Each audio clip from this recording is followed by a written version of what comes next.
So the question is, a player kicks a football with an initial speed of 25 meter per second at an angle of 45 degree from the ground. What are the maximum height and time taken by the football to reach at the highest point during the motion? जी को आपको 10 लेना है, तो भैया highest point में कितनी height होगी और कितना टाइम लगेगा ये आपसे पूछा है। सिंपल फॉर्मूला बेस्ड क्वेश्चन है, बस इसमें छोटी सी गलती ना करें आप कि जब किसी ऑब्जेक्ट को भैया 25 मीटर पर सेकंड से 45 डिग्री पर फेंका गया है तो ये प्रोजेक्टाइल मोशन होगा, इस पॉइंट पर इसकी हाइट जो है मैक्सिमम होने वाली है। इसका फॉर्मूला हमें पता है। यहाँ पर जाने में टाइम कितना लगेगा, तो बेटा यहाँ से लेके पूरा यहाँ तक जाएगा, उसका फॉर्मूला हमारे पास है, उसको हम बोलते हैं टाइम ऑफ फ्लाइट। तो यहाँ से यहाँ जाने में टाइम लगता है टाइम ऑफ फ्लाइट से हाफ, है ना। ऑब्वियस सी बात है, आधा टाइम ऊपर जाने में और आधा टाइम वापस नीचे आने में। तो जो आप टाइम ऑफ फ्लाइट निकालेंगे ना उसका डिवाइड बाई 2 भी करें, और वैसे भी उसकी कोई ज़रूरत नहीं है। आप एक आंसर निकाल लो, ऑप्शन देख लो, उसी को टिक कर दो, क्योंकि कहीं भी ऑप्शन सेम नहीं है। अच्छा है, दो जगह है, ठीक है, तो चेक करना ही पड़ेगा आपको टाइमिंग, सॉरी।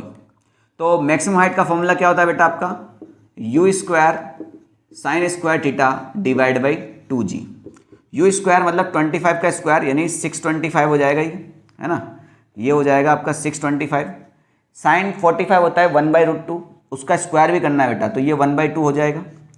2g की वैल्यू 10 रखना है तो ये हो जाएगा 20।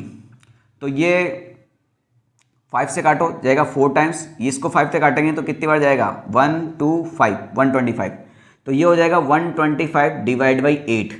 तो 125 डिवाइड बाई 8, 1 4 5 45, तो 15 पॉइंट ही देख लो बस। 15 पॉइंट कहाँ है, ऑप्शन नंबर ए और डी में है, यानी ऑप्शन नंबर ए और डी में ही कोई सही होगा। तो 15.625 में ऑलरेडी ऐसे ही लिख देता हूँ ऑप्शन चेक करके, ठीक है।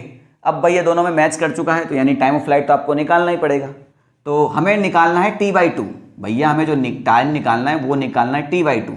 तो टाइम ऑफ फ्लाइट का फॉर्मूला क्या होता है बेटा आपका, 2u sin theta divide by g, और डिवाइड बाई 2 है तो बेटा ये 2 खत्म हो जाएगा। बस यही आपको चीज़ ध्यान रखनी थी। तो u कितना हो जाएगा बेटा आपका 25, साइन 45 हो जाएगा आपका 1/√2, और g की वैल्यू हो जाएगी 10। सिंपल सी बात है। तो ये कटेगा 2 बार और ये कटेगा 5 बार, ठीक है। अब नॉर्मली आप ज्ञान लगा सकते हो कि 5/2 जो होता है वो 2.5 होता है। 5/2 जो होता है ये होता है 2.5, और √2 की वैल्यू 1.414 होती है। तो 2.5 में अगर आप किसी 1 से बड़े नंबर का डिवाइड करेंगे तो 3.54 तो आ नहीं सकता ना। आपको कोई भी क्लोज कैलकुलेशन करने की यहाँ आवश्यकता नहीं है। आपको भी सी बात है, 2.5 में आप 1.5 का डिवाइड करोगे तो 1.775 सेकंड ही आएगा, ठीक है।